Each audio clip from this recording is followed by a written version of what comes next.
First, I'll just take a couple seconds to introduce Edward Abbey because he's kind of an unknown figure. Abbey was an American philosopher, naturalist, and environmentalist, and he wrote Desert Solitaire and The Monkey Wrench Gang are about his probably two best known works. And he's a very pugnacious author. His writing is very confrontational, but I think it's all the more entertaining. And in Desert Solitaire, it's an account of his time living in the desert in southeastern Utah. And so in Desert Solitaire, it's kind of in the same vein as Thoreau's Walden. And actually, Abbey has been called a Thoreau of the American West. So, a little context. Desert Solitaire is, by his own admission, Edward Abbey's account of living for a season at Arches National Monument in the desert of southeastern Utah.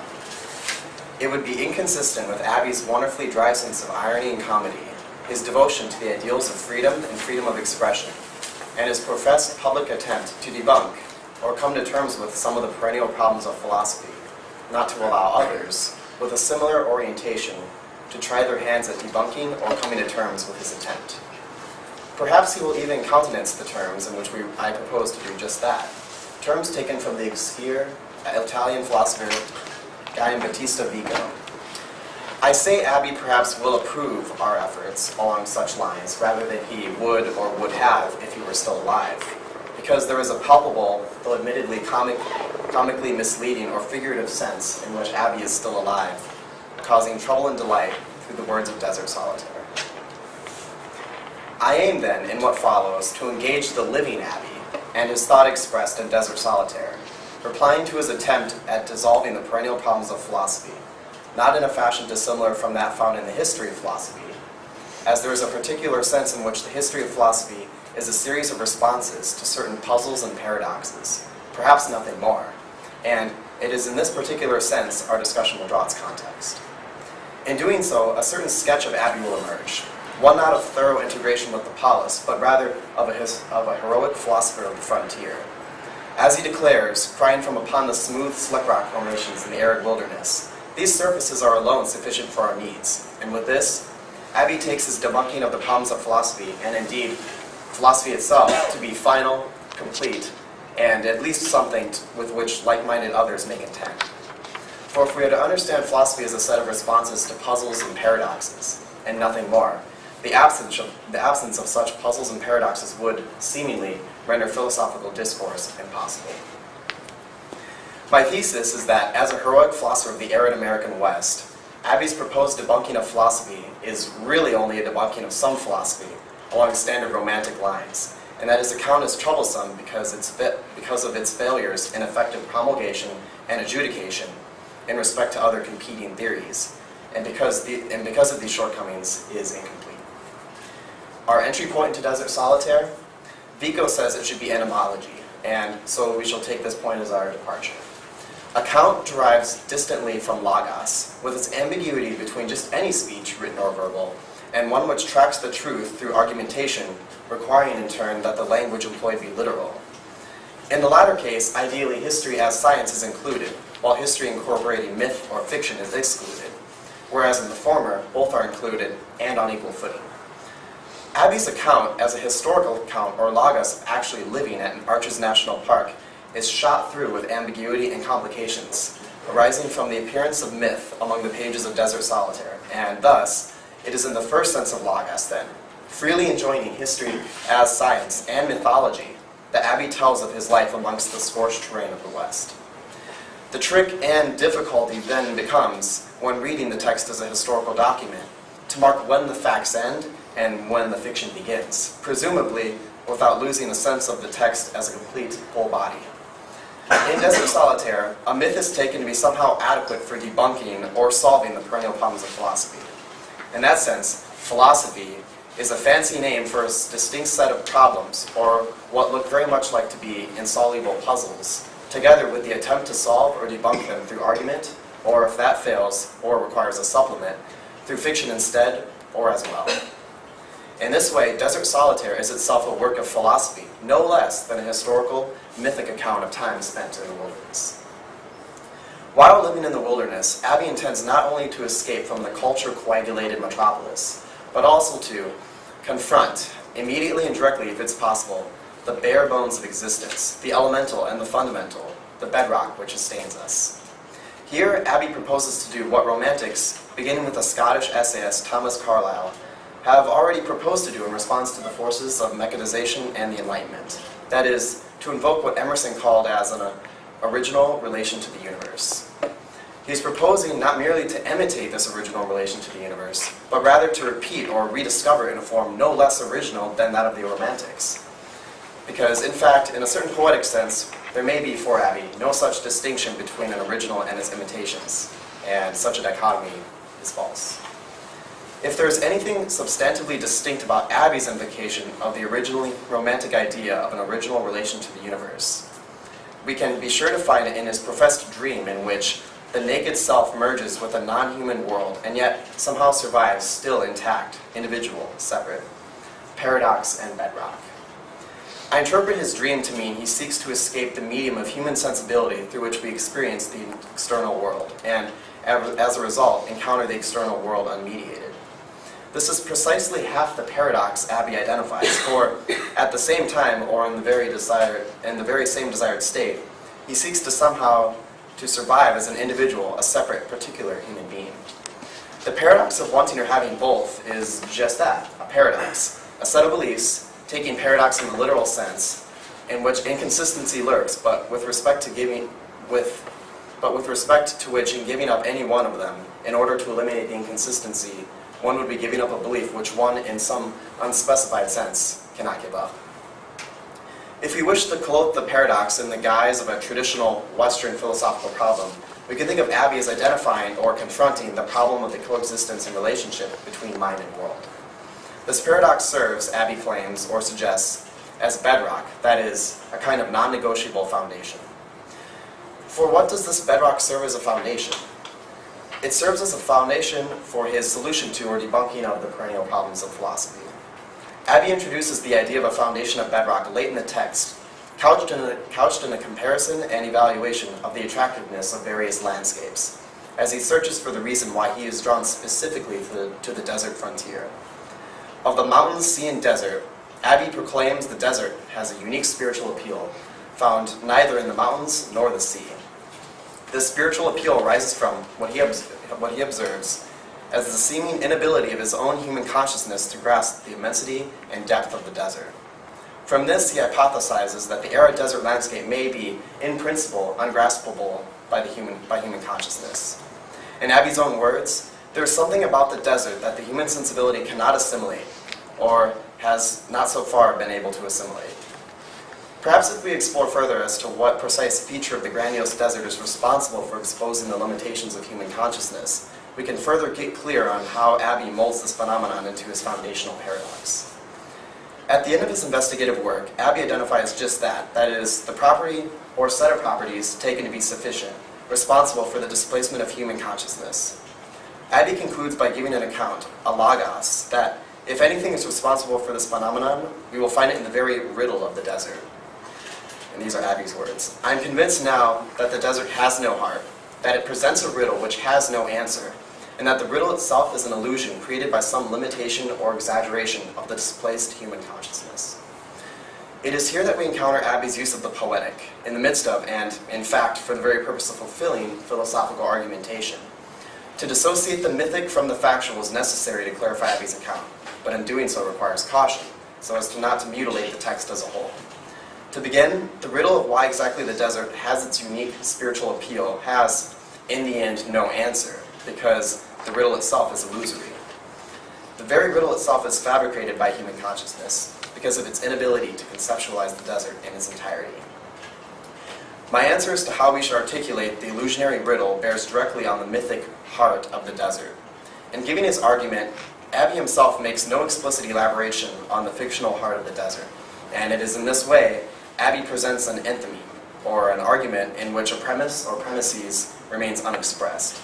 In this case, my aim is to tease out such hidden premises through conjectures to what Abbey might have meant, in an effort to illuminate the paradox.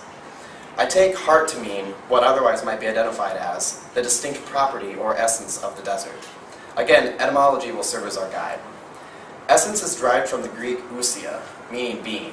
So if what Abbey says about the lack of essence for the desert is true, then it would seem to follow that the desert is devoid of being. Yet, if the desert has no heart, no being, what might the desert hold? What meaning might the desert hold? What theory of value could capture the desert? Following the poetic account offered by Abbey, my answer is that the desert is utterly absent of value and meaning, and that it is in this respect that the vast parched landscape of the desert comes to resemble the very bedrock of our existence. The bedrock of existence lies beyond the human sensibility, including, then, all of the aspects of human experience, such as ascriptions involving both value and meaning. And finally, it is here we encounter the first half of Abbey's foundational paradox, a proposition which, for unspecified reasons, Abbey cannot abandon, pertaining to the observation of the bedrock of existence, which, by its very nature, must lie outside of human sensibility.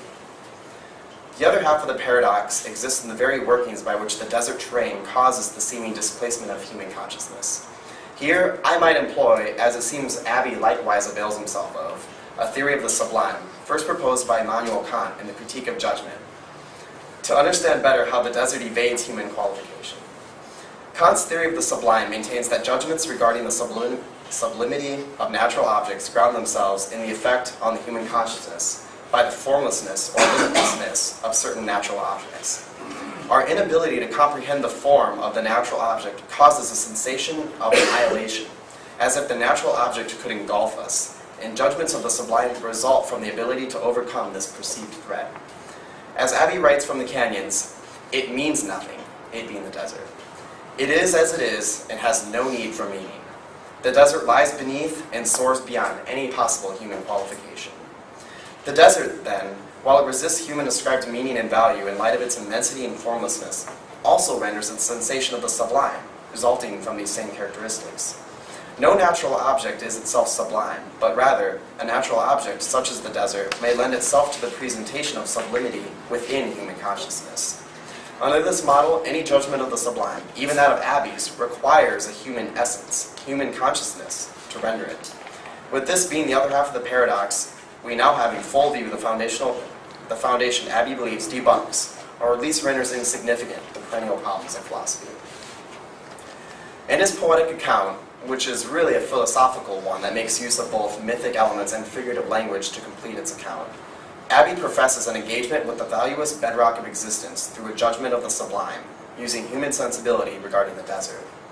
With the unification of the human consciousness with the world of bedrock, he takes his account to not only be foundational, but also sufficient in debunking the perennial problems of philosophy arising from the ancient quarrels surrounding the relationship between mind and world.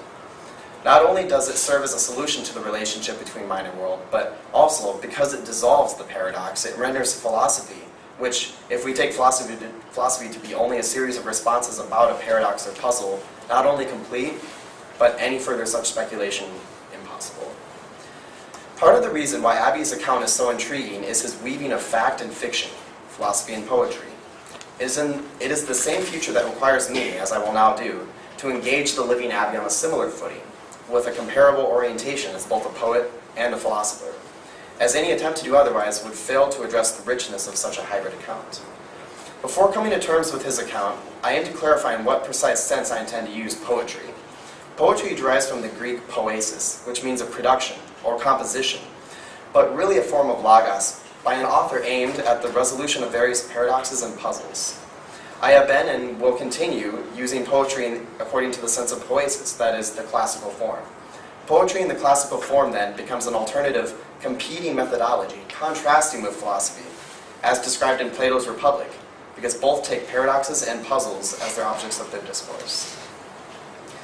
Classical poets, then, take as their target the puzzles and paradoxes of our existence, and, in no small matter, take their work to be a logos, and as such carry the same vertical weight as any other form of logos, including philosophical argumentation.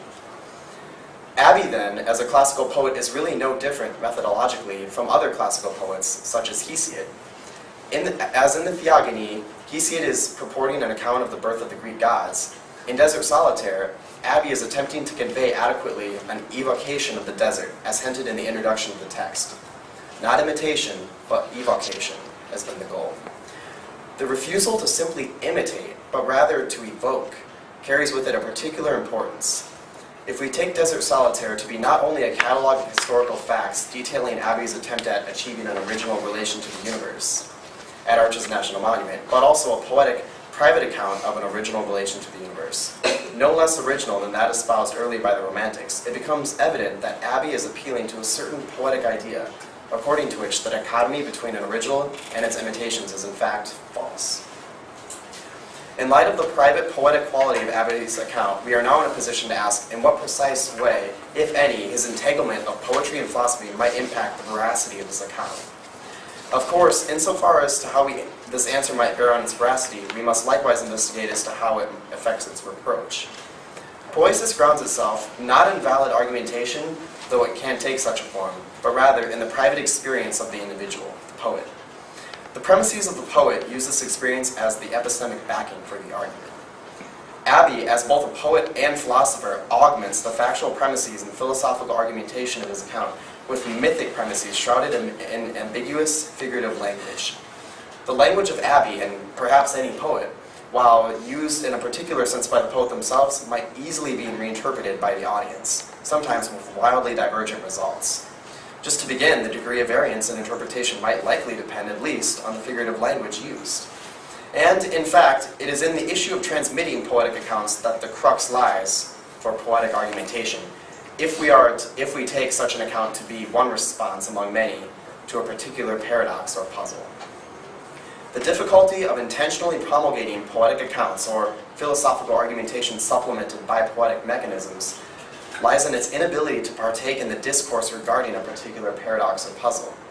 While philosophical argumentation operates according to valid logical syllogisms and might rely on factual historical premises which ground themselves in various methods of verifiability, poetic premises and argumentation have no such standards. Even though we may glean a certain experience of the desert from the pages of Desert Solitaire, to what degree does our own experience coincide with Abbey's? Say perchance our experience is completely different than that of the author. We would in this case not exactly be misinterpreting his language, but rather, according to Abbey's own philosophy, reinterpreting it or fabricating it into our own experience of the desert. If we stand by Abbey's insistence that in the very sense of poesis an imitation is, in every technical sense, just as original as the original itself, then our interpretation carries just as much veridical weight. There is no guarantee the truthfulness of such an account can be preserved because each varying account will have its own poetic truths. Furthermore, how can we possibly adjudicate between the truthfulness of these various accounts? If we cannot adjudicate between poetic accounts because of the difficulty of promulgation, then it may just be, in principle, impossible to come to terms with or reproach such a poetic account. It is yet to be articulated exactly why such a failure in adjudication is troublesome for a poet such as Abbey. The problem becomes apparent, however, when we reflect on the very purpose of poetry in the classical sense. Poets use myth and fiction cast in figurative language to address the very same puzzles and paradoxes that the logical syllogisms take aim at. The body of discourse surrounding the paradox is made possible by the very prospect of adjudication amongst competing theories. And if an account such as that of Abbey's cannot take part in the dialogue, cannot expect to gain any traction against other theories. Of course, this does not call into question the actual truthfulness of Abbey's attempt. Yet, it does point out an important consequence of poetic accounts, that such endeavors may be, from the very beginning, fruitless. But the tenacious Abbey retorts, arguing from the armchair is insufficient in debunking the foundational bedrock of his account. Philosophy is a discipline born of the frontier, not of the polis. Even in the polis, the philosopher wrestles with unfamiliar, foreign paradoxes and puzzles. Because of this nature of philosophy, arguing from such an indoor reading of Desert Solitaire, as I myself might have conducted, although I have been to Arches, does not do justice to living amongst the smooth stone surfaces. Actual worldly experience is more valuable, and perhaps even more truthful, than any other form of argumentation or evidence. The pugnacious Abbey declares that to refute the solipsist or the metaphysical idealist, all that you have to do is take him out and throw a rock at his head. If he ducks, he's a liar. His logic may be airtight, but his argument, far from revealing the delusions of living experience, only exposes the limitations of logic. Abbey's objection, then, focuses on the importance of context and the preservation of veracity. Due to the prior investigation of the difficulties regarding adjudication of poetic accounts, we can see that Abbey's objection fails in much the same respect as his original account, as there seems to be no method of adjudication between poetic theories, whatever the relevant background or context of the poet or audience. And he may be forced to accept the veracity of competing poetic interpretations of his very own account, and for this reason, Abbey is far from debunking these other accounts, whether they take the form of the poetical or philosophical. His attempt at debunking the perennial problems of philosophy and philosophy itself remains, for the time, incomplete and insufficient. As for the bedrock contained therein, well, it remains just as elusive as the solution to the paradox.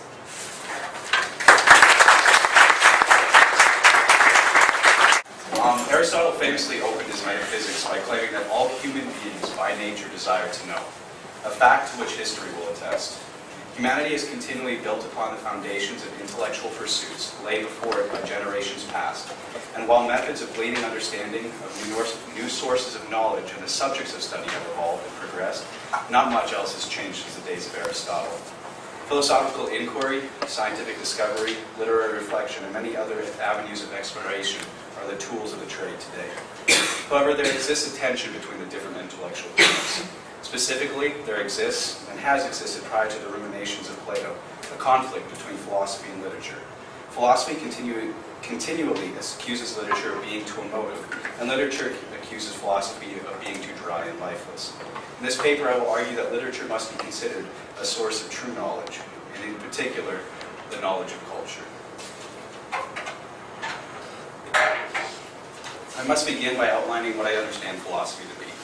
The Greek term philosophia is the combination of two words that translate as the love of wisdom. Defining the pursuit of philosophy as such leaves open a broad and far-reaching definition of this subject. Many have attempted to define philosophy in terms that revolve around a purely academic understanding of philosophy. The Oxford Companion to Philosophy, for instance, defines philosophy as rational, critical thinking of a more or less systematic kind about the general nature of the world, the justification of belief, and the conduct of life. However, philosophy must not be limited to the purely academic arenas of metaphysics, logic, ethics, aesthetics, and epistemology. Rather, philosophy must be viewed as a way of life, the pursuit of knowledge in all its forms, a method of education in which one explores all the facets of the human condition to advance one's own understanding of oneself and of the world. Therefore, the purest of philosophical studies would not limit itself to philosophy. Knowledge does not limit itself in presentation, and accordingly, philosophy must guard itself against limiting the forms of knowledge it pursues. Many within academic circles surrounding philosophy are quick to limit the scope of philosophical inquiry to fields of study where rigorous tests of logic may be applied, and systematic reason clearly drives as the acting force behind scrutiny. However, in doing so, a great deal of knowledge is tossed to the wayside. In particular, literature is deemed as too emotive to warrant serious philosophical examination. The troves of knowledge that can be gleaned from works of literature are time and again either discounted as second-rate and are ignored, or regarded as not possessing knowledge of any kind.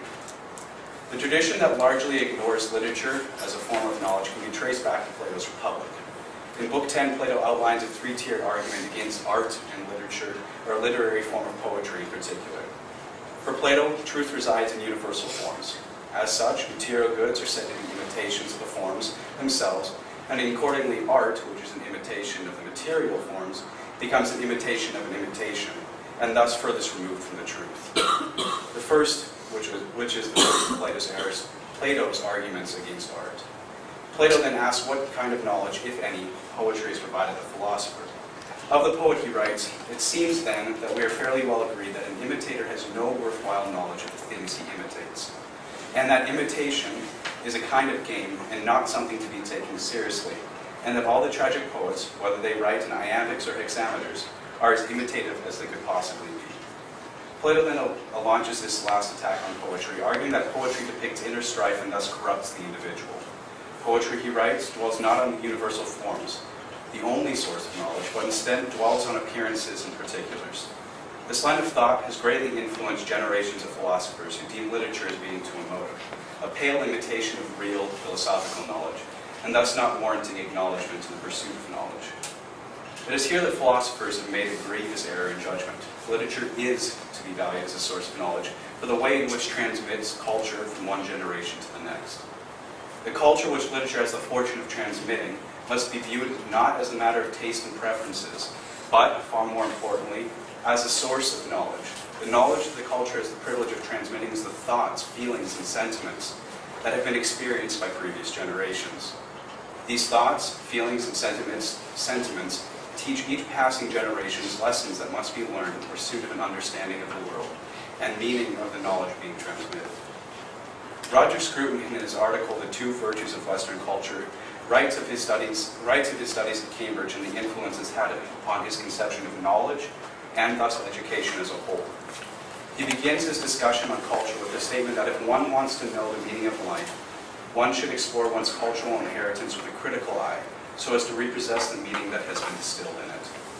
During his years at Cambridge, Scruton had developed an understanding of knowledge as more than traditionally understood by the realm of academia.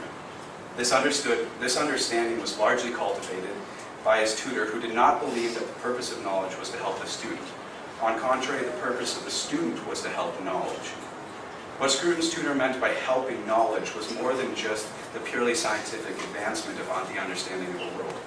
The help of which he spoke was centered on the notion that a student's role in education is to give himself for the sake of furthering humanity's understanding in that area of knowledge. However, while scientific advancement plays a role in the advancement of knowledge, what was more important to Scruton's tutor, and likewise Scruton himself, was the transmission of that knowledge from one person to the next. The transmission occurs not through simple absorptions of facts and trivia, but through the study of culture. Of this transmission, Scruton writes the following. He, speaking of his tutor, looked at a student skeptically, but always with that underlying hope that in this or that undisciplined face, there was yet the outward sign of a brain large enough and dispassionate enough to capture some of the accumulated knowledge of mankind, and which would carry that knowledge through life without spilling it, until finding another brain into which that might be discharged. The purpose of education is thus to be understood as not striving to flatter the student or to rescue the curriculum, but to rescue the curriculum by pouring it into heads that might pass it on. The rescue of the curriculum occurs when the student begins to value the culture being offered to him through literature. And this is critical to the study of philosophy since, as Scruton argues, culture is a form of knowledge. Ralph Waldo Emerson, in his short essay entitled History, makes reference to this understanding of how knowledge is to be transmitted throughout history. The history that Emerson writes of is not the history of textbooks and lecture halls. It is not the history of battlefields, archaeological dig sites, even though they may be included in the bigger picture. They do not form the whole image of history. History is the story of mankind, the day-to-day ruminations of the great minds of each generation. It is a history of culture. History transmits itself through every person, in that every person perpetuates the existence of all the knowledge gleaned throughout the whole of history. Emerson writes that of the universal mind, each individual man is one more incarnation. All its properties consist in him.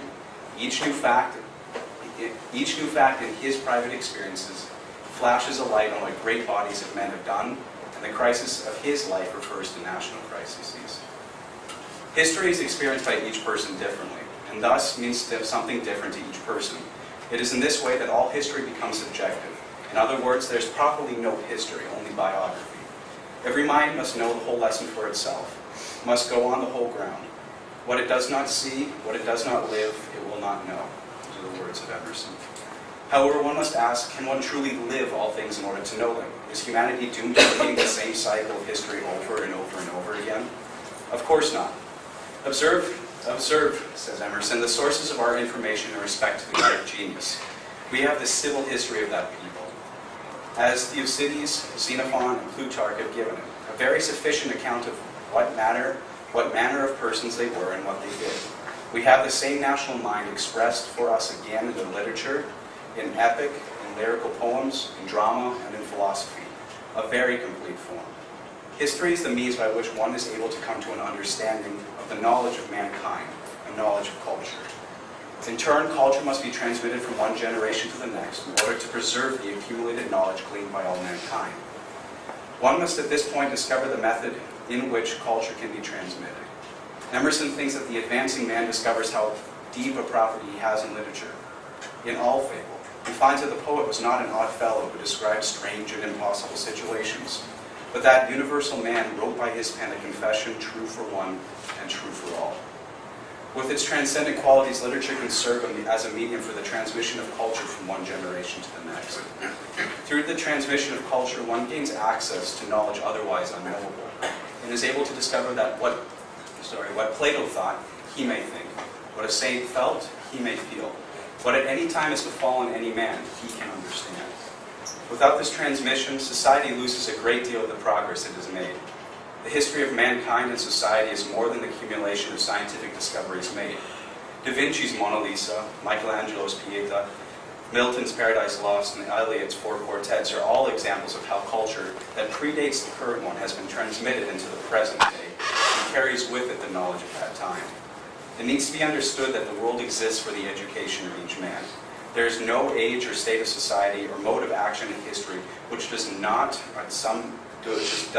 somewhat correspond to one's life. One should see that he can live all history in his own person. Literature provides each generation with the ability to gain immortality through the works produced by that generation, and thus enter the great historical and cultural edition of mankind. The ability to write concerning the culture one finds oneself surrounded by allows the author to permanently capture that moment and to allow it to last forever. Of those skilled in the art of literature, the poet stands above the rest in his ability to transmit culture. Of the poet, Emerson wrote, "The poet is representative. He stands among partial men for the complete man, and apprises us not of his wealth, but of the commonwealth." However, the poet is isolated among his contemporaries by truth and by his art, but with this consolation in his pursuits that they will draw all men sooner or later. For all men live by truth and stand in need of expression. Man is only half himself. The other half is his expression. The expression of man, however, is a delicate task. What words can truly express the intricacies of a human being? Where are we to turn for a window into the soul and the true nature of mankind? Words are considered by many as mere symbols, representing abstract concepts and thoughts. However, when strung together, they undergo a metamorphosis and carry with them an innate sense of a deeper virtue, a deeper knowledge. It is poetry that, as a whole, possesses the unique ability to transmit knowledge.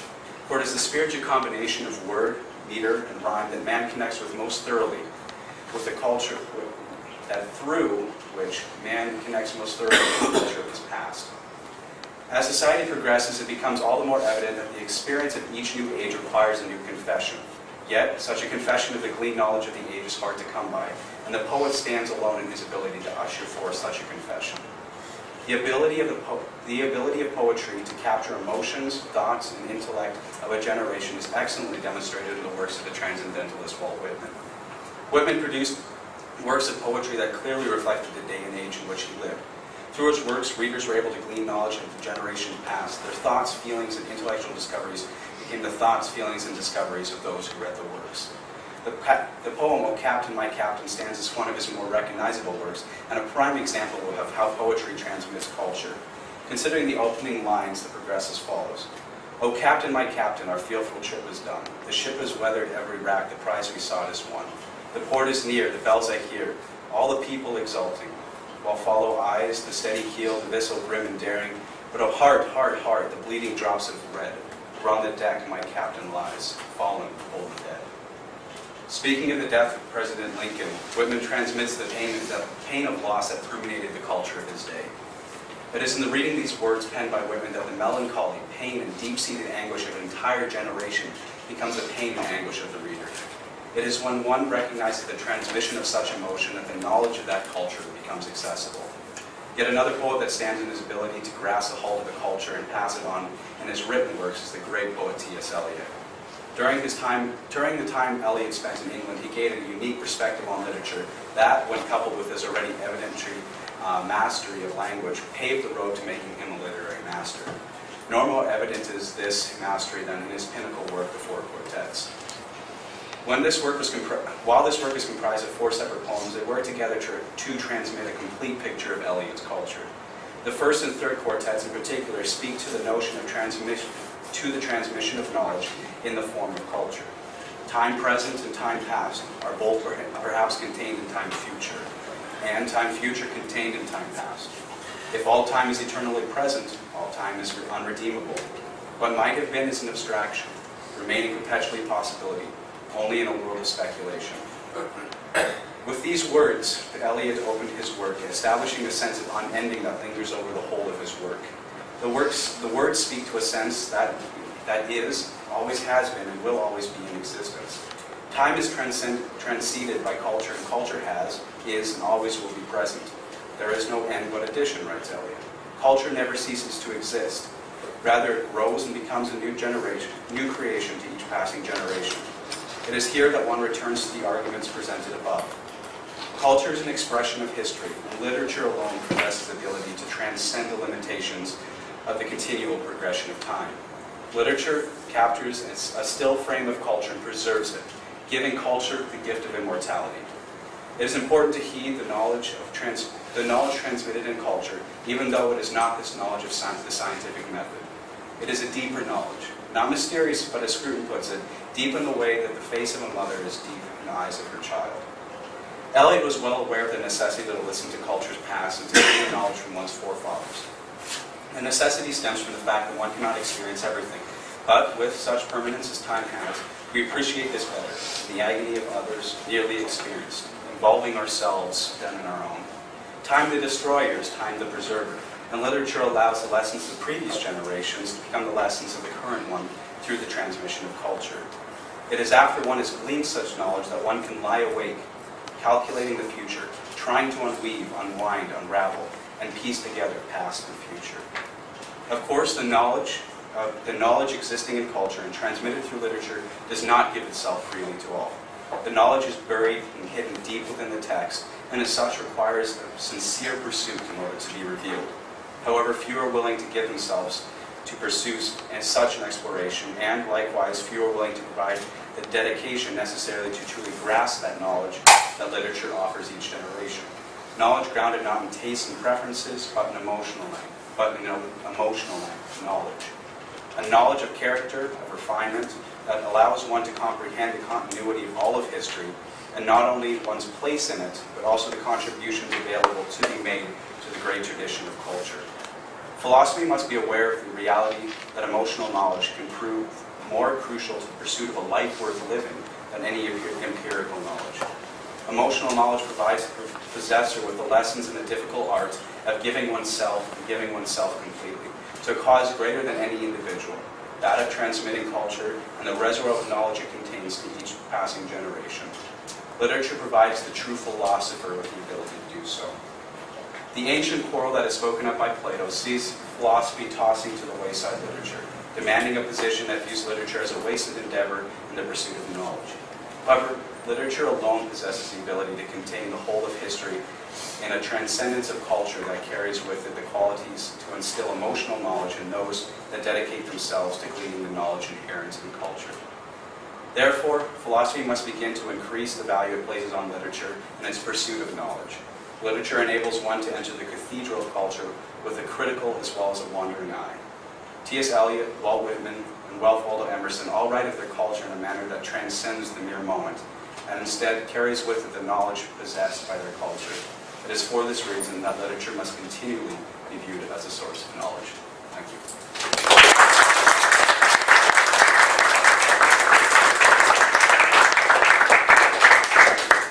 Great job, guys. Our presenters will now field questions. So,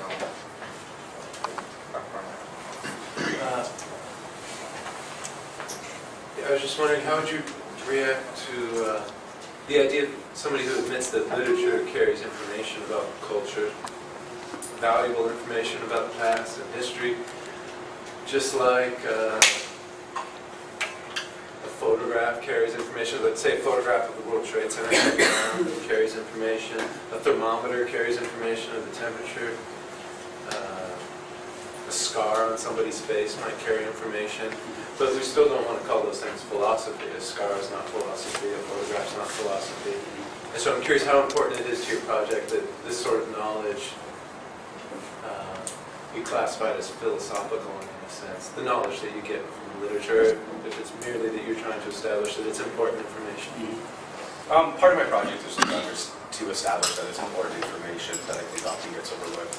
And in another sense, I believe there's a sense in which glancing at a photo, say of the World Trade Center coming down, that does, while that perpetuates that culture, that feeling, you know, the feelings of that day and stuff, I don't want to say it's shallow because it's definitely not, but there's something, it's a bit more surface, it's a bit more readily available to the, now I'm going to sound kind of elitist, but the non-philosopher, you know. And literature as a whole, not I shouldn't say as a whole, but has far more of a greater tendency to carry with it the ability to, I don't know, require a bit more work to glean that. It has, for me, it carries a bit more depth and breadth to it than, say, a photograph does or a scar on the face. And for that reason, I think I would call that pursuit of philosophy, just for the reasons that it typically, it isn't quite so readily available. It does ask and force us to ask questions, to make arguments, to interpret, and those types of endeavors that we normally associate with the pursuit of philosophy. Kurt? I have a question for both of you, but I'm going to ask one Chris first. I really like the paper, by the way. I'm wondering what you make of the fact that Abbey returns to the city at the end of the book. He also kind of falsely, in my mind, criticizes Thoreau for trying to live these two lives, one in the woods and one in the city. I actually think that Abbey tries to blur the distinction between city and nature, and so I was just wondering if you could kind of talk about that in relation to the fact that you think he's a philosopher of the frontier where nature kind of evokes these truths, and whether or not that's some sort of useful methodology for doing philosophy when you're in, say, a city. Okay. Yeah, he's definitely a philosopher of the frontier. Now, just draw a distinction, like, you know, frontier being where the city meets the wilderness. And so he's not a philosopher of the wilderness. And I think that's important because, and that's how he really what he takes philosophy to be, is something that deals with unfamiliar, though still familiar ideas. It's this he's all up in paradoxes. And so I mean, when he returns to the city, I mean, I think that might be his escape rope to his escape from being called a hypocrite, basically, because because he was on the frontier, he was never living independently in the wild. And so I think that's how he would respond, is that he's a philosopher of the frontier. And I mean, frontiersmen can live in the city just as philosophers can deal with unfamiliar puzzles and paradoxes, even though we're in the middle of Omaha. Can I ask my Do you have a follow-up? Yeah, go ahead. Okay. I also really liked your presentation, Nathan, but I think I like the fact that you were kind of making this egalitarian claim of philosophy, that it should include literature as knowledge. But I'm wondering if you see a problem in the fact that literature seems to have this inherent privilege in the way that we decide what is in the canon or what gets published. Because there are plenty of poets and novelists, I'm sure some in this room, who are, never going to get their work published. Exactly. And so there's kind of this privilege of transmission. No, I fully accept that as a problem. I think that's one of the sad parts of the kind of the commercialization of literature and the need for pushing through copyrights and stuff like that, and everything published and stuff like that. The fact that so many smaller, I don't want to say smaller works, but there's things done by people on the outskirts, I think, really do get pushed to the wayside. I think we can lose a great deal when that happens. There was an interesting radio editorial on NPR the other night about, I'm forgetting the critic's name, but a well-known critic around the Ellington era, and he was very influential on having a say in what works were actually put onto CDs and what albums were given to the public and played on the radio and stuff like that. And I think the same thing carries across to literature in general, that the fact that critics and just, I guess, the corporate entities have such a determining role in what actually gets to be perpetuated and gets to carry on through time. Gets so limited. I fully acknowledge that as a problem, and I think it is a loss. We do lose a great deal that way. Scott, go ahead. I have a problem for both of you. Can we tag team Not it? against you, for you guys. So as we're entering this more kind of technologically driven age, not robots and flying cars, but more so the pretty near future. For you, Chris, we are entering more of a dependency on technology, which may even make it so we don't have to leave our house as often as possible. Do you think that there's any chance of us being able to see truth anymore then, or do you think that we're just doomed to never again experience it? And then, real quickly, I'll go into Nathan's side and give you a chance. With this technological uprising, literature, I hate to call it that, but maybe in the future could be a bunch of JKs and LOLs. Now, is the devolution of our language going to have a problem with portraying or transmitting our culture to the future? And either of you can All start. right. Well, I mean, you could look at it either way. I mean, I do think Abbey buys into like the natural sciences as like methods for gaining knowledge or accessing the truth. And I think so. I mean, as natural science progresses, I think that he would agree, and I think I would agree as well, that I mean, the truth will be more accessible, whatever that means. But then also, I mean, as we progress, as like human species, I mean, there's always the danger of really, running over. I think the kind of thing that Abbey is trying to protect here at Arches National Monument is that there's a knowledge that we can glean from just experiencing like through an original relation to the universe, to our original environment. So I mean, in that sense, like even Aboriginal peoples would have something to teach us, and that if we do run that out of existence, then we will lose access at least to that source of truth. So. In response to your question to me, I coach younger kids in swimming, and just the devolution of the language between my generation and theirs it's a sad state of affairs. But I think to a certain extent, yes, it's going to it could pose some problems down the road. To a certain extent, I would hope, and maybe it's just a wish of mine, maybe just a fantasy, that places such as the institution that we're at, we continue to maintain a high level of expectations as far as what it takes to graduate, and that actually to do have a firm grasp of the English language or language thereof. Yes, so yes and no. I think it can pose a problem for general public maybe. And again, I'm going to sound elitist. But hopefully to the philosopher and to the author, poet alike, I hope and I would like to think that some level of decency will be maintained. Can I do a quick follow-up? Please. So I'm just picturing a book of JKs and LOLs. Just imagine an entire book written in that language. Is there a possibility that could transmit our culture? Yeah, very much so. I mean, correct me if I'm wrong, but I think all the tweets that are being posted on Twitter are being collected and going to be put into the Library of Congress. There you were. I was told at one point in time. They already were. There you were. There you were. Even So, the like, future ones? Well, all the ones for the started like the last 6 years of I them. mean, if you want, generations in the future, if you go look at those, you definitely get. Good Lord, I hope they choose some right ones to look at and comment, But I think, yeah, it can be used. I mean, that is the culture of the general culture that we do live in currently. So, yeah.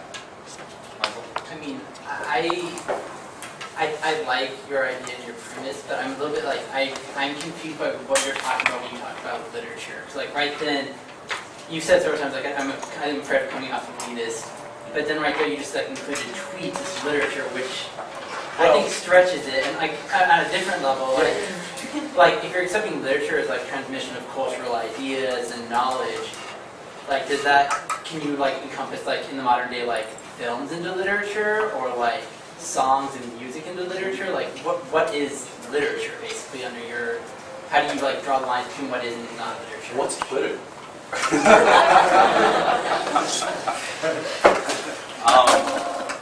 That's an interesting question in the fact that I wrestled with that for a while in writing this paper and decided to leave the question unaddressed.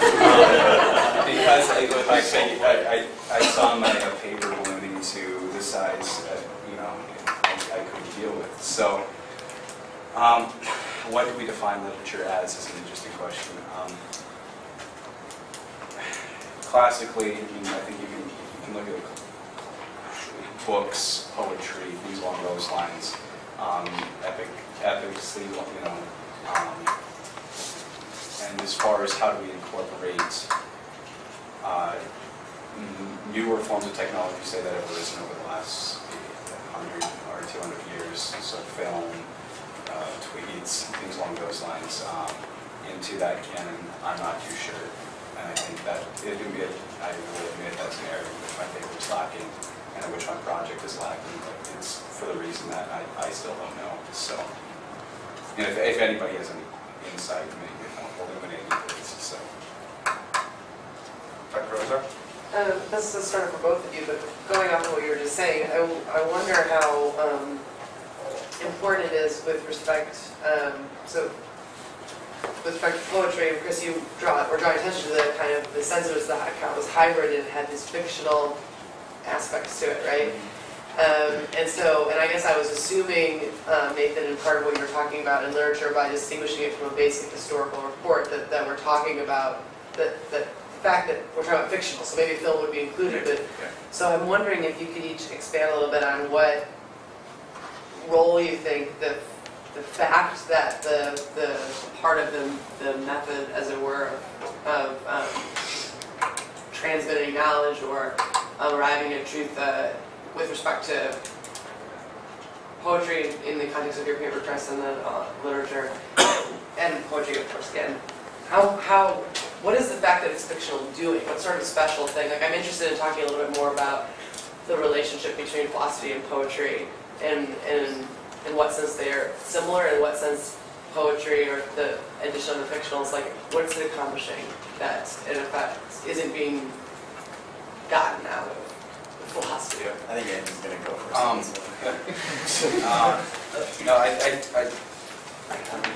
makes an interesting, some interesting lines. And I think, at least in my mind, what the introduction of fiction into, I mean, you can even have historical fiction, and I would consider that literature. But I think what the introduction of fiction and the author's ability to, maybe move along some lines that aren't so structured and rigid, say has a purely historical account or biography or something. I think it allows us to abstract a bit more to the general human condition, to a bit more of a broader-based understanding or condition that in which more people, more ideas, more I don't know what else to include into that, but more can be introduced into. Whereas if you leave it purely a non-fictional account of something, I think it has a tendency, at least in my mind, to become very particularized, and it's sometimes that can be hard to identify with and to learn from. I mean, you can learn the dates and the biographical history of Abraham Lincoln, but what it truly meant for him to be killed and for him to be assassinated, you can't just by memorizing the fact that he was killed on such and such a date. I think it becomes hard to fully grasp the implications of that unless there's a bit more of a fictional aspect to it. So, poetry and philosophy, I guess, kind of how I saw them when I was writing this paper, are that they're both, you can think of them both as like competing theories. And so that's what I mean, competing theories to try and to confront and to resolve these paradoxes and puzzles of our existence. So, such as how can we have a human mind but still interact with the physical world, or those kind of those kind of puzzles are both what philosophy is trying to address, and what poets in the classical form is what I mentioned are trying to address as well. And so the reason I brought up Hesiod is because when Hesiod writes his Theogony, he's inspired by the Muses, and he's recording a literal bird, or at least what he not literal, but a mythic, but what he takes to be truthful catalog of the birth of the Greek gods. And so poetry in the classical sense is, with the same vertical weight, trying to solve these puzzles and paradoxes. And so now, that's the similarity. They both have a similar purpose, but the differences between them now, philosophy operates according to logical syllogisms. I mean, the premises might be proved a various number of ways. Historical verifiability might be one way to prove a premise, but then another way to prove a premise is, through a poetic mechanism of some sort. And that's really what Abbey does in Desert Solitaire, is that he puts forth an argument that has poetic premises. And now, the difficulty when you hybridize an account like that, not only does it become difficult to tell what's fact and what's fiction, but it also the additional difficulty is that how exactly can he preserve the truthfulness of his poetic account? And that's really what I try to take up here, in that it may not be possible to preserve the truthfulness, especially in light of the fact that he maintains that, a replication of an original is no less original than the original itself. And so even if you do preserve the truthfulness, or I guess preserve the same account, it could vary wildly, and you can't really question the content of that because you're a poet. I mean, it's all about personal experience for the poet. So I think our works are interestingly kind of opposed, but I guess I'm just more pointing out to the technical difficulties resulting in using poetry to address these puzzles and paradoxes. Dr. Schuler? Thank you. I was thinking about some of the differences too. I mean, maybe you guys could get together in a way. I wonder if Abbey's puzzle is not so much sort of grounded in sort of timeless existence, but real modern puzzle about mind and world. And I wonder if his account of myth consequently is somewhat of an individualized version of the birth of a myth, that it comes from an individual as opposed to from a people. And then because it comes from an individual, we have that problem of transmission, replication, and it's like another puzzle. Yeah. And I think our ancestors didn't have either of those puzzles really. I mean, I think the myth comes from some great movement of human beings, but I'm not sure what it was, because it seems like we live in a really different way than they did. But I think probably one feature of it was that it belonged to everyone. It was our myth, out of which we knew who we were. And that comes across in the other paper, but Nathan, that sort of very collective and social and historical nature of what it means to be human. But I guess I think from Chris there can be some of that existential agony in there, because I don't like to think of people taking humanities classes as kind of transmitting. I mean, this is a horrible thing, the transmission lines out of the power plant. I mean, I don't like to see us kind of just sort of keeping it alive, because really what it's doing is, I think, and that was in your presentation too, it's telling us who we are. And we don't know who we are if we don't. It's not like we just don't know who they were. Without the literature and the art and music and the dance, it's just sort of like part of what it means to be in the world, we don't know who we are. And so to me, that transmission, I don't know, I just want to get something built into it that has something to do with, what I would say is true, that without art you don't breathe, you don't live, you die. It tells us who we are at that fundamental level, as food and water. People don't, it's not optional, even though we kind of in the modern world almost treat literature as sort of like, oh yeah, it's like, humanities. It's not really knowledge, which I think is a sad thing about living at this time in history, that we have to sort of defend poetry. do you want to respond, I guess?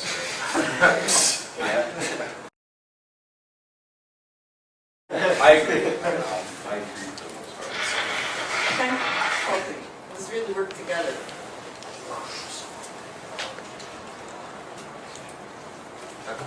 I just have maybe just pick up on a few comments that were earlier. I just have I'm worried that we might lose philosophy as a distinctive enterprise that's different from things like cultural studies and anthropology or sociology.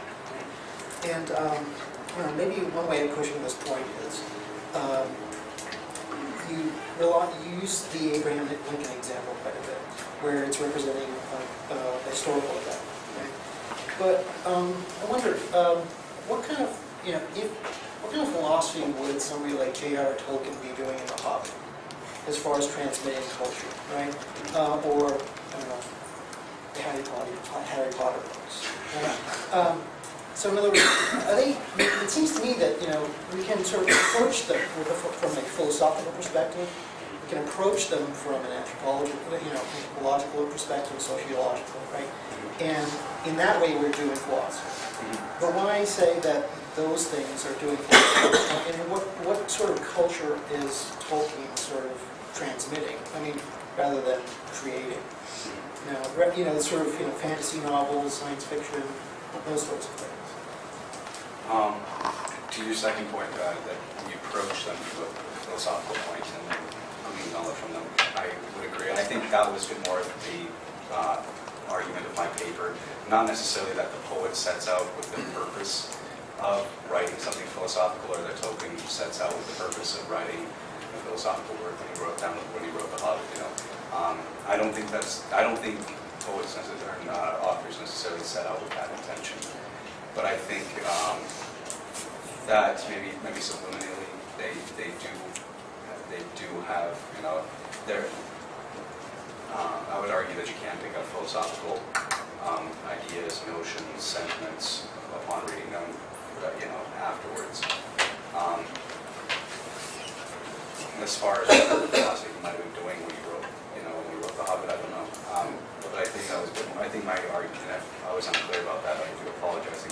But I think my argument was a bit more that we have to approach these works philosophically instead of just pushing them to the side and saying, well, that's the area of literature, not the area of philosophy. I don't necessarily think that a poet necessarily sets out with the intent of being philosophical. So. But then I guess we could approach photographs philosophically, right? In that sense, anti-Semitic, right? Films the same way. Films, I definitely think. Gattaca is one of my favorite films. I think it carries so many philosophical themes and interesting, thought experiments. I think films definitely can come across as philosophical and be philosophical projects from the onset. Ask Stevens about Blade Runner. Yeah. So yeah, I mean, where we make the demarcation as far as what to turn to for philosophical knowledge, I'm not too sure. And I think that's something that we have to, as an enterprise, as a group of philosophers, we have to sit down and hash that one out.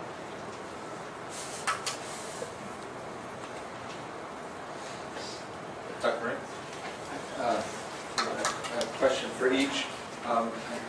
Chris, in your paper, I wonder that the image of the desert and the original relationship, it seems to me like that sort of exemplifies a certain trope or certain way of thinking about philosophy that suggests that the way to really get at things, how things are, is to strip away anything that's coming from you and get to sort of like the bare, actually Bartley uses bare naked ideas. I don't know if certain groups got ideas from that, but and I think that's a powerful thing. And behind that, I think is the idea of a kind of a Midas touch epistemology that in other words, that as soon as we get involved, actively involved in trying to know the world, whoops, get it anymore. And so I guess that's sort of the way I was taking that, and I think, you know, that's far from the only picture that people have. I mean, Hegel says, for example, that's the way a lot of moderns tend to look at the picture, but he thinks throughout history, it's sort of common sense, and most of philosophy, up to modern philosophy, always assumed that, no, if you want the truth, you have to work at it. You have to work at it. It's not like lay back and just let it, you know, let it hit you. So that's what you're doing. And I was struck, Nathan, in your paper, I was struck by that expression, you used it a couple times, emotional knowledge. And maybe you could say a little bit more about that. And then I started thinking about, there's a kind of development in epistemology of virtue epistemology. And I started thinking, well, maybe we need the literature or maybe more broadly the humanities. I mean, we've been kind of talking about where that border is anyway. But maybe we need that to develop the emotional / virtue character to really do philosophy well. As to your second point there about virtue epistemology, I'm not familiar with that. I'm not very familiar with it either. Put So that up front, just so it's stated. As far as emotional knowledge, I think Creighton says it, entering the cathedral of culture with a critical as well as a wondering eye. I think for me, the emotional knowledge is a bit more, not necessarily the sadness, the weepiness, the joys, the pains necessarily, but a bit more of that connectedness, that which connects us personally to something else. I guess it would be that the emotion aspect of that knowledge would be that which would make that knowledge subjective to me. So that necessarily doesn't have to be the pain and anguish of the assassination of Abraham Lincoln, but it can be anything which could make that knowledge accessible and subjective to myself. I think Wittgenstein talks about that when he talks about his knowledge and uncertainty, and we listen to your seminar, so it's fresh in my mind. It's the only reason I'm turning to it. But it's he makes a distinction, with the knowing, uncertainty, and doubt and stuff like that. But he talks early on in it about the subjective aspect of coming to know things or coming to believe things, and the objective giving evidence for knowing things. And I think that's a bit more, I think the empirical evidence, the historical evidence would be a bit more that objective, that I've got facts, and they're laid out for me. But that emotional knowledge, that subjective knowledge is a bit more that which I connect with on a personal basis. As far as how to define that, I'm not too sure. But at least that's what conceptually what I come to grasp with when I think of that.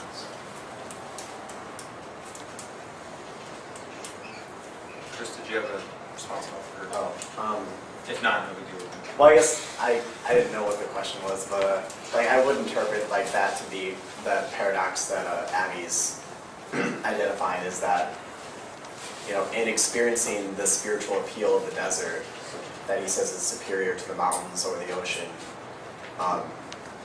It's that at this time when he's experiencing it, simultaneously there is such a thing as the human essence, and there is not such a thing as the human essence. And that's the paradox, how can that be?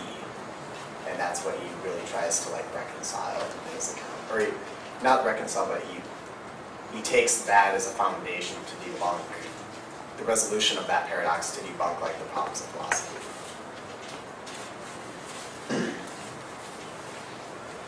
Questions? More questions?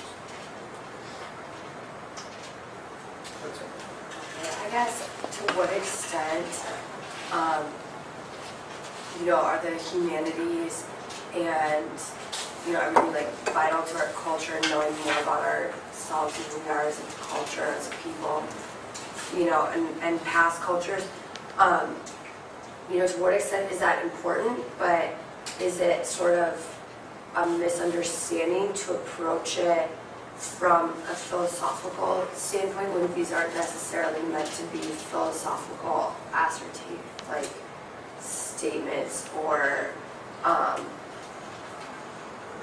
do you get what I mean? Like if something isn't supposed to what extent are we looking for something that maybe isn't there? Yeah, and in doing that, are we misunderstanding some of the beauty that is there otherwise, you know?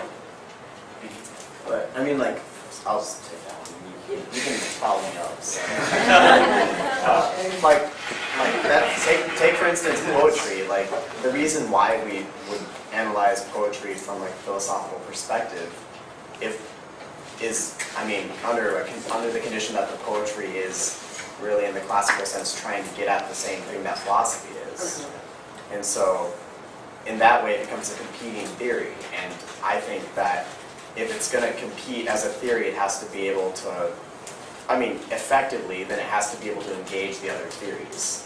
And it seems as though there's a bypass because, you can't, that's what I meant by, that was, I guess, the subject of my paper, is that, poetic accounts, they have some difficulties in them that make them, that are troublesome, I guess. So then, if we're looking, just to go on poetry too, so then are we only supposed to consider the types of poetry that do correlate with these paradoxes that we find in philosophy? Because what about? And I'm not sure about that, but I wouldn't go out of my way to analyze E. Cummings philosophically. That E. Cummings is just on a separate footing than Hesiod is. Yeah. So I'm not saying this dissolves the beauty of poetry or any other poetic phrase like that. I think you can preserve the beauty of poetry. So. On my part, I would agree with what Chris just said. But on the same vein,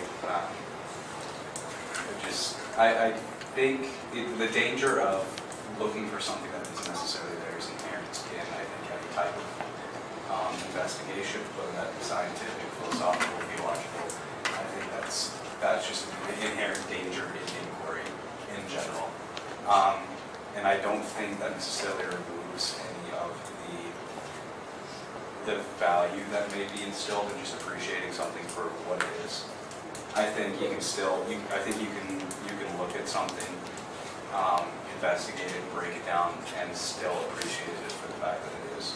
I don't think you necessarily all of a sudden, I don't think it necessarily falls apart into a million different things. Every time I think about my being, I don't think all of Heidegger's because of my being. I think of my being. I can appreciate me for who I am, and I can appreciate the fact that I exist for the fact that I exist. I don't necessarily have to every time I think about that break it down ontologically into thousands of little pieces. I think I just wanted to make the dangerous inherent in any type of inquiry. Please. Nathan, you might want to think about interacting a bit with Michael Polanyi's work on tacit knowledge and his idea that we do know things, but inarticulately or inchoately. That might help you with some of that. For both of you as young budding philosophers, how would you respond to the perception that the humanities in our culture are becoming more a repository of truth and philosophy because philosophy has given up on the idea of the search for truth, especially academic philosophy is focusing more on the idea of methodology, on syntax and syllogism, etc., on just focusing on how you do things rather than on what's being done.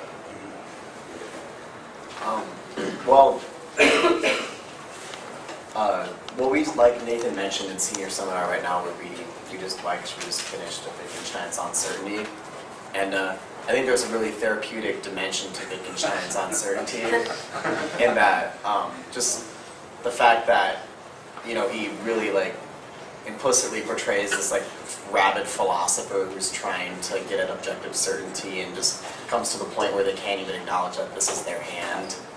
And I think that, I mean, as I would like not so much to think of that as agreeing with Wittgenstein. I would like not so much to think of that as, you know, giving up on the task at hand. But rather just as like kind of like a way to like just step back, take a breath, and just like overlook the situation. And so I mean, I guess I haven't really come to like a full like a robust conclusion as to like what Wittgenstein says, but I'm initially drawn to it as I guess I should be if it's therapy for me. So. As to your first point, thank you for the suggestion. As long as I stay away from Gladwell's blink, I think I'll be okay. And as far as the second point, I think the breakdown into many different philosophical methodologies, I think, has been, at least for me, that's one of the sad parts of philosophy over the last 100, 200 years. At the same point, though, I think it has provided some interesting results and shed some light on just the way we understand stuff.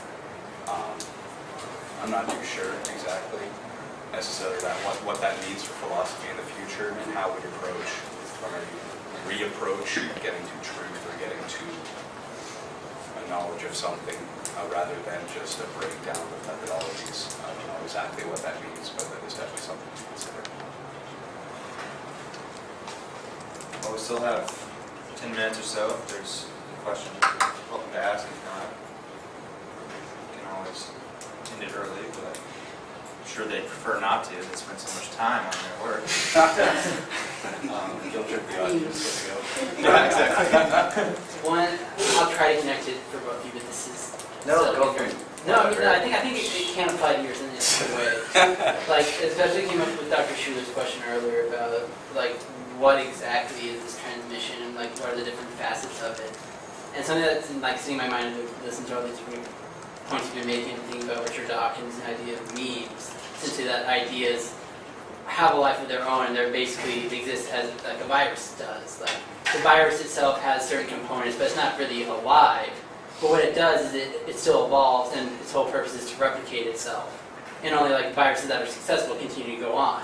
The same way ideas are implanted in our mind, like they need us to continue on, but like they continue to propagate. If it's a good idea, if it has certain characteristics, they'll continue to go on being transmitted.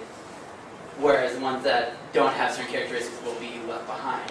So I'm curious, I guess, do you see it as more like, do you think that's at least like a valid interpretation of this transmission of ideas, or would you go more back to like, I think what Dr. Schuler was saying, that there's something in it that is much more tied into us and how we understand it as opposed to like it's its own living force, whatever. Culture as a virus. Yeah. You know, yeah. Do Like we literally, need to take a blue pill and escape to after this? I don't know. I would have to think about it on the surface. I guess I would agree conceptually with the idea that ideas are kind of implanted and then, you know, if they're worth something, you know, yeah, probably they continue on. But to a certain extent, I'm not too sure about that. I don't myself in that, so I would have to think about it. I think like undoubtedly there are ideas that are advantageous to like not have. Like it is advantageous not to think that jumping off a bridge would like be okay. I mean, but as for like good ideas or bad ideas, I think that's kind of interesting as to like, you know, you said bad ideas, right?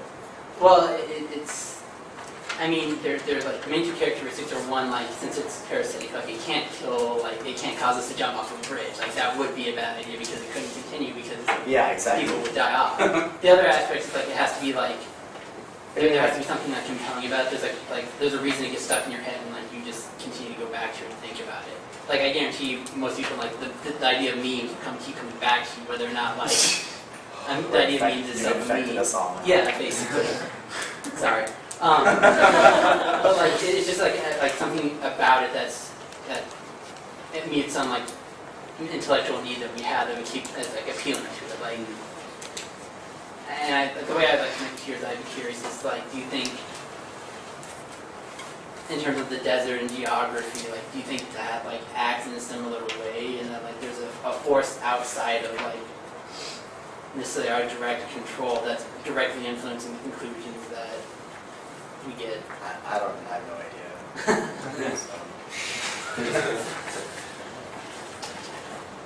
We have about 15 minutes. Okay. Nathan, this is a question for you. I guess I'm just kind of wondering about, it got brought up earlier about how to sort of adjudicate between literature and, I guess, non-literature, for lack of a better word.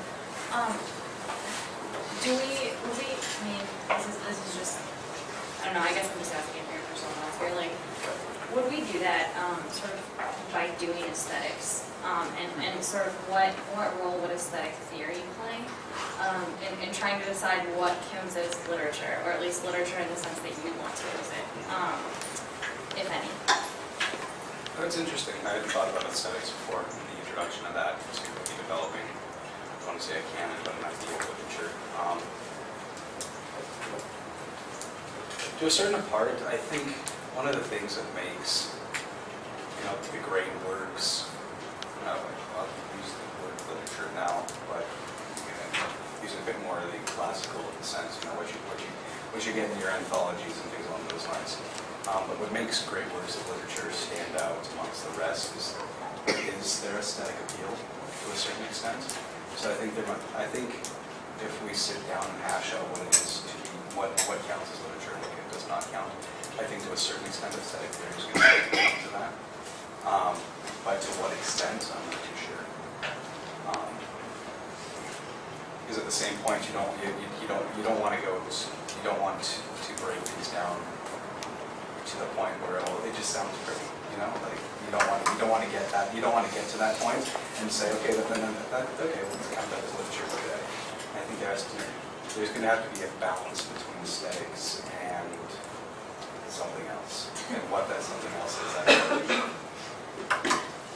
About 5 more minutes, so a couple more questions.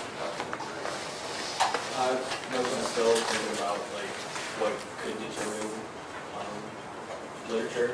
Could it possibly be just, I guess, perspective, like it provides the perspective? Yeah. And that's something like that would help out. Like sometimes, like I was thinking photographs and stuff like that could provide perspective. See, photographs I would feel like it's more like photographs I would put more in just the general category of art.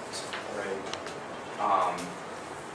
And there's something to be said about the knowledge that can be gleaned from art in general. I mean, from sculptures and paintings and pictures.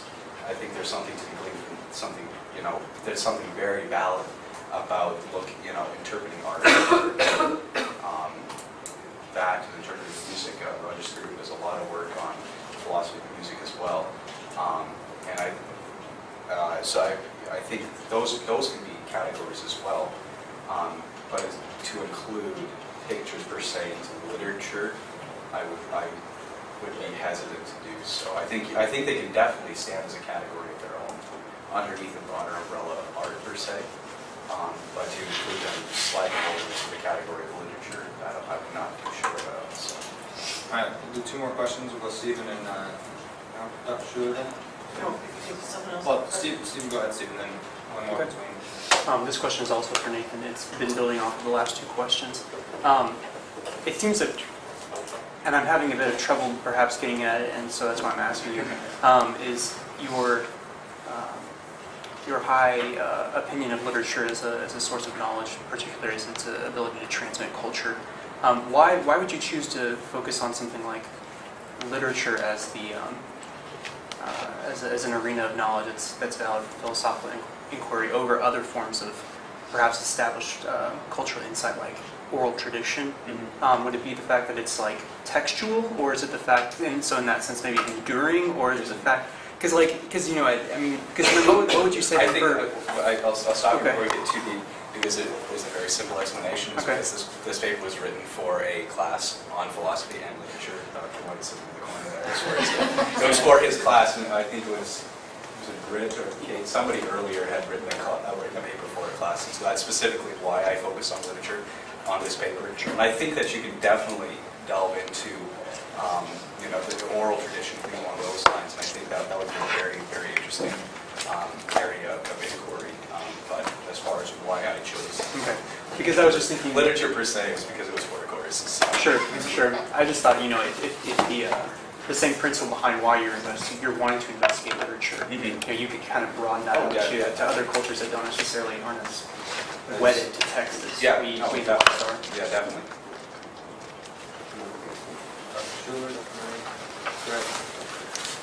This is for Chris on the Sublime, and Easy one. Easy one. well, it just seems to me one of the ways of looking at the difference between the beauty and the sublime is that the sublime is not coming from literature. It's good company.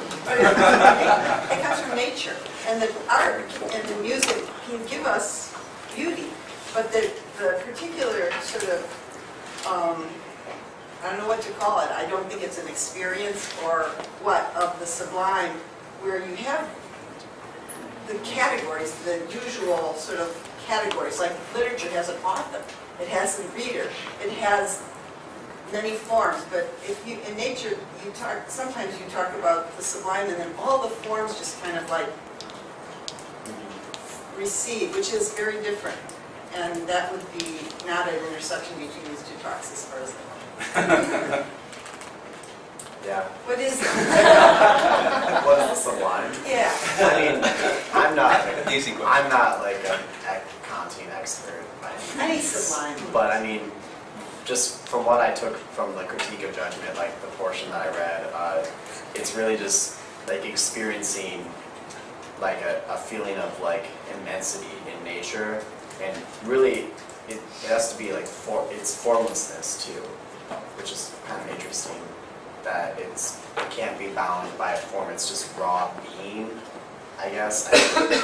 I don't really know how to articulate it, obviously, but and it's so immense that like it really you perceive it to threaten your own being. And so I mean, how the desert might work is that you're out in the middle of the desert, you can turn 360 degrees, and there's slick rock, sand, and like sun everywhere, and you can't.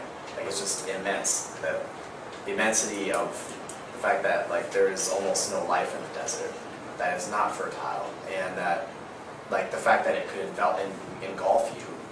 And Abbey mentions this several times in Desert Solitaire, how immense the desert is. But the feeling of somehow overcoming that is what renders the judgment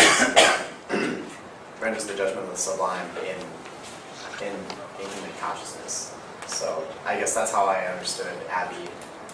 That's how I understood Kant's theory of the sublime, but then also how it applied, because it seemed like Abbey was definitely availing himself of that. So it's kind of interesting the way you describe it, because I wonder if the sort of mythic origins of our species, if there's something like us emerging from something immense, nature or whatever, and that sort of act of coming forth, not in Kantian categories, but just whatever the story was, that we came forth from something formless, and that something deeper than form is this. Yeah, you should. There's a book called Forests by I think Robert Harrison, Pogue Harrison. It talks about Vico's theory of like how humanity came to exist, or at least how humanity emerged from the forests and built the first cities, and it really talks kind of about that, how the forests were really formless, and how humans came to like make cities and just really contrast the city versus the forest. And so it's a really interesting book. I recommend it, by the way. I think it's Robert Pogue Harrison. So. Well, I'd like to thank the audience and our